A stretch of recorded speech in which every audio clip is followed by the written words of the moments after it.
On today's episode of Public Eye News, Election Day is tomorrow, and the search continues for a missing Ironwood man.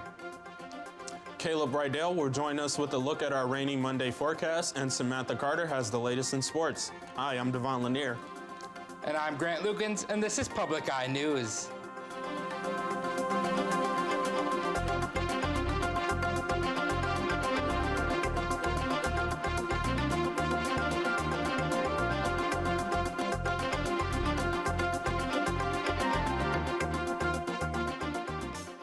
Northern Michigan University is now home to the first UP chapter of the Food Recovery Network. The Food Recovery Network is a charity that gathers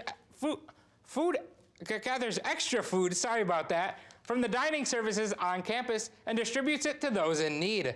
The NMU chapter of the Food Recovery Network, or FRN, will deliver the food to the warming center about once a week. The FRN has saved around 30 pounds of food each week, and they conduct food waste audits to try and control the amount that is thrown away. The Native American Music Awards 2018 Artist of the Year winner, Annie Humphrey, is scheduled to perform at our very own NMU campus. The concert begins at 7:30 in the Black Box Theater, and her performance is in conjunction with the UP Heritage Center's exhibition on ancestral women. Humphrey grew up on the Leech Lake Indian Reservation, and her father was a singer and her mother a poet. Humphrey attributes music as to what saved her, and she allows her parents to live on through her music. The disappearance of a 47-year-old man from Missouri remains a mystery for the Iron County Sheriff's Department, and his family wants to know what happened. J.D. Lucky was last seen at Snyder's in Iron River around 3:30 p.m. Tuesday, October 23rd, and since then, his family hasn't heard anything from him, and they are worried. Lucky's family members describe him as a loving family guy who enjoys being outside and doing construction. Anyone with information about Lucky's whereabouts is asked to contact the Iron County Sheriff's Office, who has been tasked with finding him. A South Range man who led police on a drunk car chase early Saturday morning was arraigned Monday in Houghton County District Court. 31-year-old James Nixon has been charged with fleeing and eluding, operating while under the influence of alcohol, and driving with a suspended license. At around 2:14 a.m. Saturday, deputies attempted to stop a vehicle driven by Nixon in the village of South Range, which escalated into a high-speed chase. The chase continued until Nixon's vehicle eventually crashed into a thicket of trees, entrapping both the driver and another 35-year-old male passenger. Both occupants were assisted out of the vehicle and were later transported to the UP Health System Portage for treatment of injuries. No new court date for Nixon has been set up at this time. The city of Marquette has closed a portion of Lakeshore Boulevard. Lakeshore Boulevard is closed from Fair Avenue to Holly Street due to flooding and debris. The flooding comes after weeks of rain and rising water levels in the Marquette area. The road's officially closed on the 4th of November and will be closed indefinitely until the city deems them fit to reopen. As Election Day crests the horizon, voters should try and stay as informed as possible. Vote411.org is a source put together by the League of Women's Voters Education Fund, and they're hoping their platform can be used to inform voters. The website allows people to verify their voter registration status, confirm their polling location, and find out ID requirements ahead of time. Marquette has also partnered with the Mining Journal to make a printed voter guide to tell you who to vote for. And after the break, we'll be back with your national and international news. Stay tuned. They went into my home, picked up my children, and placed them in a foster home. He would tell us to strip that filthy, rotten man.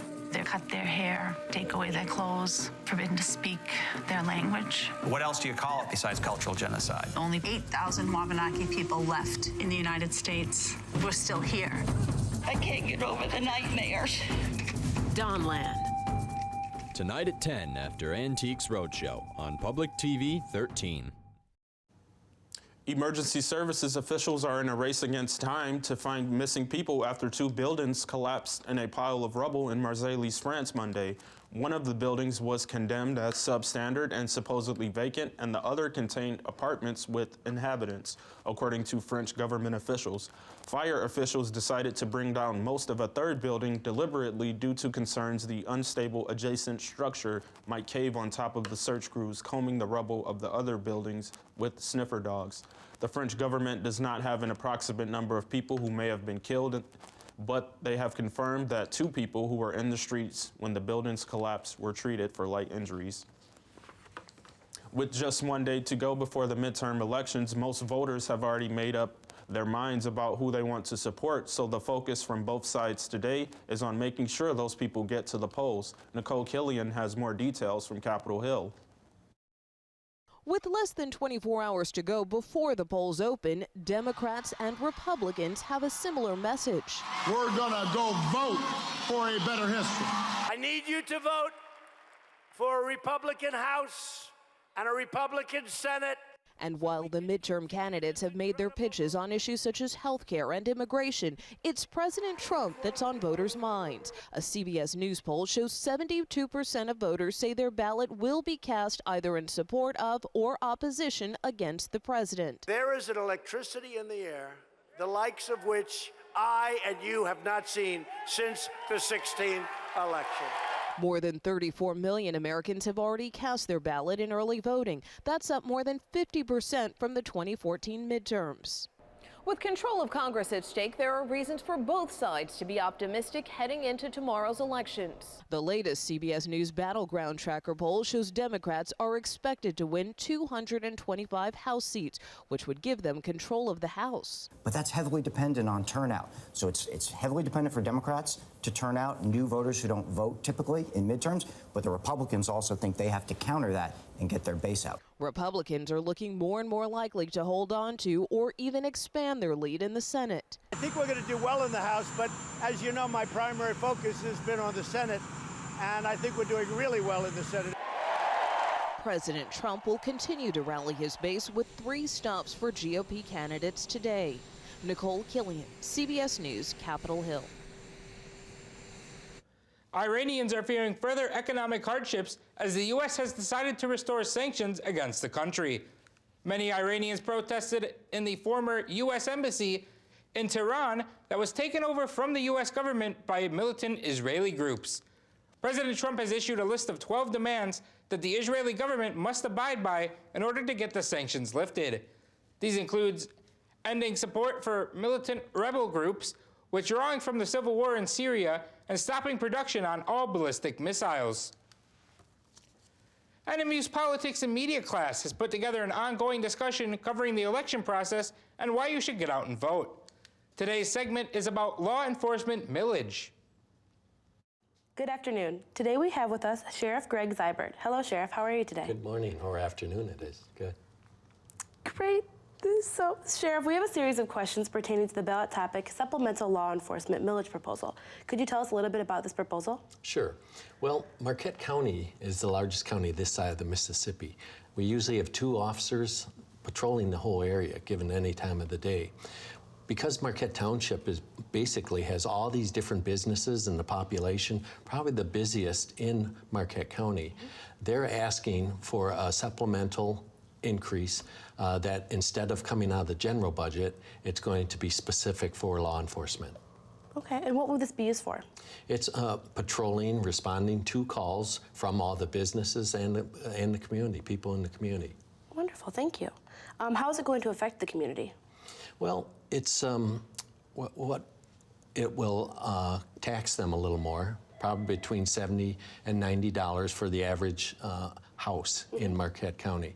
But it does increase the amount of presence of police in their township. Thank you. Why would a citizen support this proposal? Because of the fact that it is, they have the busiest thoroughfare through there. There's more accidents in that Marquette Township area. And because of all the businesses and the personal contact with the community that the police serve them. Thank you. Finally, what could happen if this proposal does not pass? That would be up to the Marquette Township Board. They'd have to decide whether or not it's going to continue as it has, the 80 hours, the contract we have with them, if it's going to come out of the general budget, or they may decide that they can't afford it and not have the police presence that they have for the numerous years that we've been there. Thank you. That is the time we have today. Thank you so much, Sheriff Syberg, for coming out and talking to us. And make sure you guys get out and vote November 6th. And coming up after the break, we'll have your weather and sports. Stay tuned.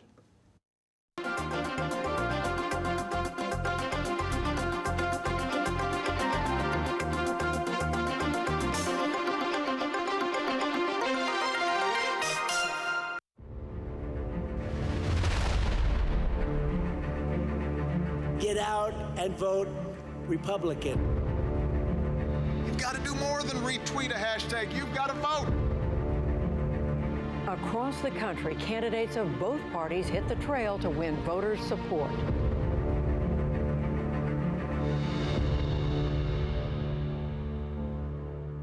Tuesday night at 8 on Public TV 13. Welcome back. I'm Caleb Rydell, going to be taking you through your weather for today. As you can see behind me on the NMU campus, there is quite a bit of cloud coverage out there, and there's been a little bit of moisture out there already today.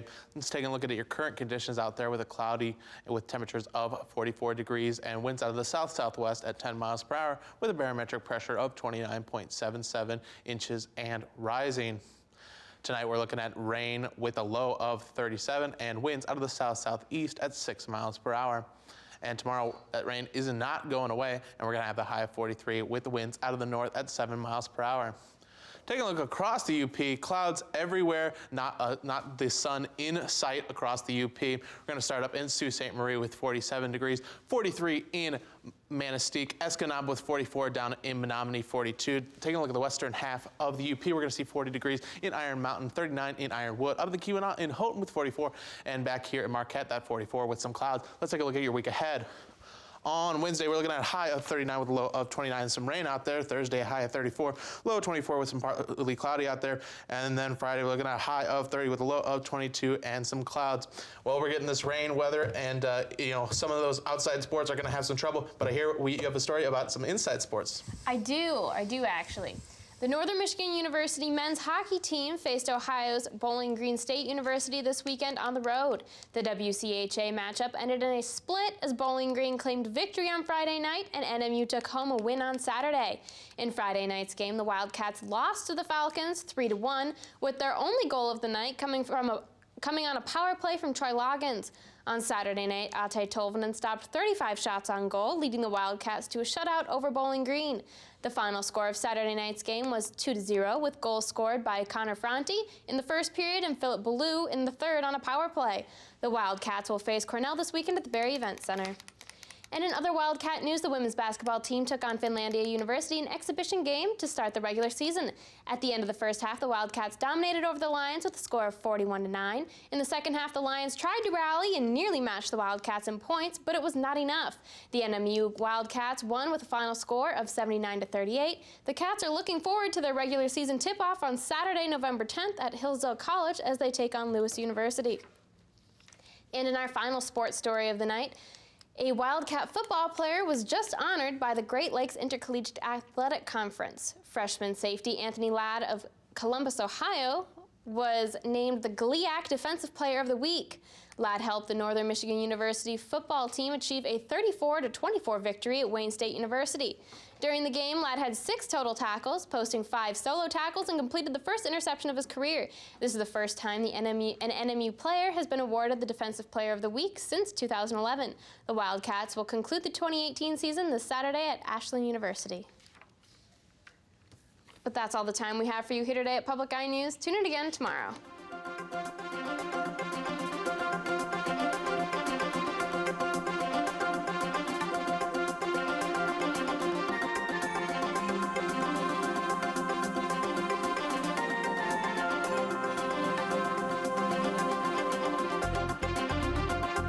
The preceding program was produced in studios located in the Edgar L. Hardin Learning Resources Center by WNMU-TV, Northern Michigan University Public Television.